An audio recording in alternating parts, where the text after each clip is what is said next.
सम्मानित मंच पर मौजूद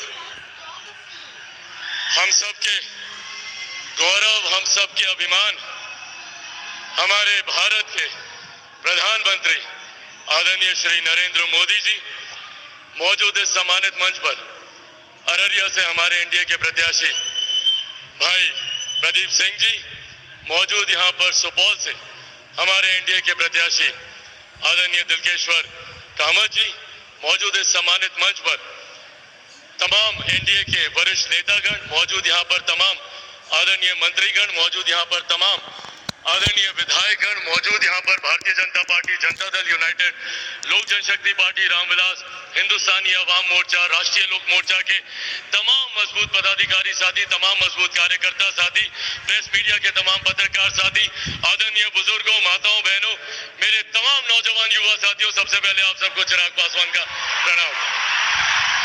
साथियों, आज जब दूसरे चरण का मतदान हो रहा है, आप लोगों को कुछ कहने बताने की जरूरत नहीं है।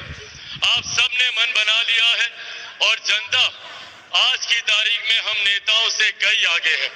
जो विश्वास प्रधानमंत्री जी ने पिछले 10 सालों में अपने कार्यों से अर्जित किया है, जिसको हम सब प्यार से मोदी की गारंटी कहते हैं, वो विश्वास इतना ज्यादा है कि आज किसी को ये बताने की जरूरत नहीं है कि एनडीए के किस प्रत्याशी के प्रति आप मतदान करें, किसको आप जिताएं, क्योंकि ये मन आप लोग बना चुके हैं। कारण है इसके पीछे, कारण है जिस तरीके से हमारे प्रधानमंत्री जी ने एक के बाद एक देश में गरीब कल्याण की योजना लेकर आए, जिसने भारत की न सिर्फ अर्थव्यवस्था को मजबूत करने का काम किया, बल्कि बुनियादी जरूरतों तक, महिलाओं के शौचालय तक की चिंता प्रधानमंत्री जी ने करने का काम किया। एक तरफ जहां हमारा एनडीए गठबंधन विकास के मुद्दे पर हर रोज आगे बढ़ने का काम कर रहा है, प्रधानमंत्री जी ने हम सबको लक्ष्य दिया कि 2047 तक हम लोगों को भारत को एक विकसित देश बनाना है।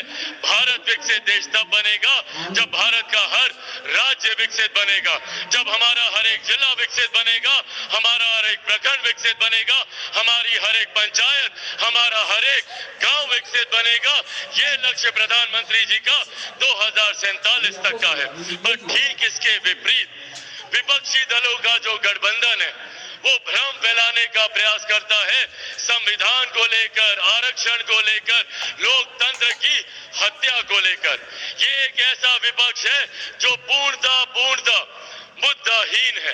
इनके पास कोई उठाने के लिए मुद्दा नहीं है, तो डराने की राजनीति की जाती है कि संविधान को समाप्त कर दिया जाएगा, आरक्षण को समाप्त कर दिया जाएगा। आज प्रधानमंत्री जी के इस मन से, प्रधानमंत्री जी के सामने, प्रधानमंत्री जी के ही शब्दों को दोहराते हुए आप लोगों को विश्वास दिलाना चाहता हूं कि जब तक हमारे देश के प्रधानमंत्री आदरणीय नरेंद्र मोदी जी हैं, तब तक ना देश में संविधान को कोई खतरा है, ना आरक्षण को कोई खतरा। और आज इस मंच से मैं मेरे नेता, मेरे पिता आदरणीय रामविलास पासवान जी के संघर्षों की कसम खाकर आप लोगों को विश्वास दिलाता हूं कि जब तक चिराग पासवान जीवित है, ना आरक्षण पर, ना संविधान पर कभी कोई खतरा था, ना भविष्य में कभी कोई खतरा आएगा। ये वादा आप लोगों से करके जाता हूं। पर साथियों, ये समझने की जरूरत हम लोगों को भी है। ये वो लोग हैं जो लोकतंत्र की हत्या की बात करते हैं, जिन्होंने सन 75 में आपातकाल लागू कर सही मायनों में लोकतंत्र की हत्या करने का काम किया था। आज ये लोग हम लोग को लोकतंत्र की दुहाई देने का काम करते हैं। हकीकत है, जिन्होंने अपनी अपनी व्यक्तिगत महत्वाकांक्षाओं के लिए अपने सिद्धांतों से समझौता किया, ये जयप्रकाश नारायण जी की धरती है, बिहार उनके सिद्धांतों पे चलने वाला प्रदेश है। उस वक्त की पीढ़ी ने एकजुट होकर, एकत्रित होकर जयप्रकाश जी का समर्थन करने का काम किया। और कई उनके अनुयायी हैं जो अपने आप को उनका अनुयायी बताते नहीं सकते, पर आज उसी कांग्रेस की गोद में बैठे हुए हैं जिसके लिए जयप्रकाश जी ने कांग्रेस को सत्ता से बाहर उखाड़ फेंकने के लिए संपूर्ण शांति का नारा देने का काम किया था, आज ये लोग उन्हीं के साथ मिलकर गठबंधन में बैठे हैं। साथियों, अब ये हम लोग को चुनना है, क्या हम लोग को गाली देने वाली सरकार को चुनना है या आपको सम्मान देने वाली सरकार को। एक तरफ वही राजद है जिन्होंने 90 के दशक में मां बहन बेटियों का घर से बाहर निकलना बंद कर दिया था। आज वही लोग मां बहन बेटियों को खुलेआम गाली देने का काम करते हैं।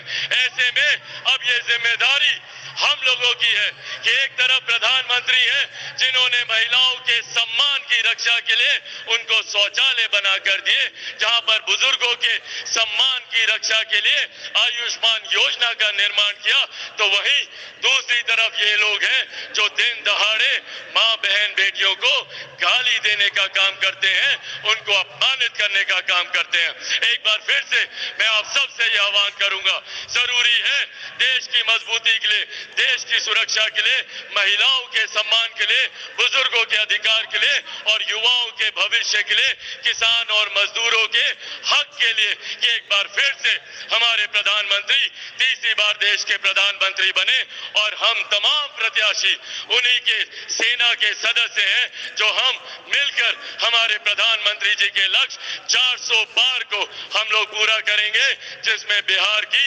40 सीटों का महत्वपूर्ण योगदान रहेगा। सब लोग तैयार है ना? एक बार दोनों हाथ उठाकर जोरदार ताली से हमारे प्रधानमंत्री जी को अपना विश्वास दें। जोरदार ताली बजाकर। एनडीए गठबंधन जिंदाबाद, एनडीए गठबंधन जिंदाबाद, आदरणीय प्रधानमंत्री नरेंद्र मोदी जिंदाबाद, आदरणीय प्रधानमंत्री नरेंद्र मोदी जी जिंदाबाद। बहुत बहुत धन्यवाद साथियों। जय हिंद, जय बिहार।